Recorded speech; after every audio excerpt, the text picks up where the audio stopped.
જે આપણે લક્ષ્મી ફાર્મ દહેગામ ઉપસ્થિત થયા છીએ. બટાકાનું પાકનું હાર્વેસ્ટિંગ થઈ રહ્યું છે અને ખેતરની અંદર જે ખેડૂત ભાઈ છે એમનો પરિચય લઈશું. મારું નામ જયંતિભાઈ પ્રેમજીભાઈ પટેલ, લક્ષ્મી ફાર્મ. આપણે કામા અને પ્રોડક્ટ્સ બધી વાપરેલી છે.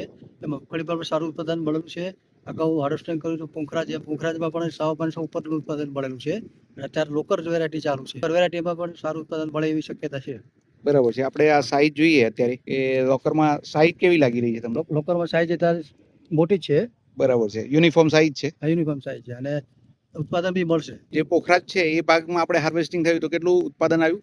એમાં 550 નું ઉત્પાદન 550 નું આવી ગયું છે. તો તમે ખેડૂત ભાઈઓને શું સંદેશો આપશે કે જે ખરેખર ખેડૂત ભાઈઓ વધારે પડતું રાસાયણિક ખાતરોનો ઉપયોગ કરે છે, જો એ ઓછો કરે તો પણ ઉત્પાદન મળે છે? કામાનું પ્રોડક્શન વાપરવાથી ઉત્પાદન સારું મળશે અને રાસાયણિક ખાતર ખેડૂત બચાવવામાં શું રાસાયણિક ખાતર ઉપયોગ ઓછો કરી જૈવિક ખાતર તરફ વળવું ખેડૂત માટે હિતાવહ છે. રાસાયણિક ખાતર ઓછું કરવા છતાં પણ ઉત્પાદન જે છે એ જળવાયેલું રહે છે. ઉત્પાદન જળવાયેલું રહે છે. અને જમીનમાં તમને શું ફેરફાર લાગ્યો? જમીનમાં બી સુધારો ઘણો છે, રોગ બી ઓછા આવે છે. જે ભાગમાં આપણે અગાઉ ફૂગના પ્રશ્નો ને આવતા, કામાની ટ્રીટમેન્ટ રેગ્યુલર કરી તો એ ભાગમાં ફૂગનું પ્રમાણ પણ ઓછું છે.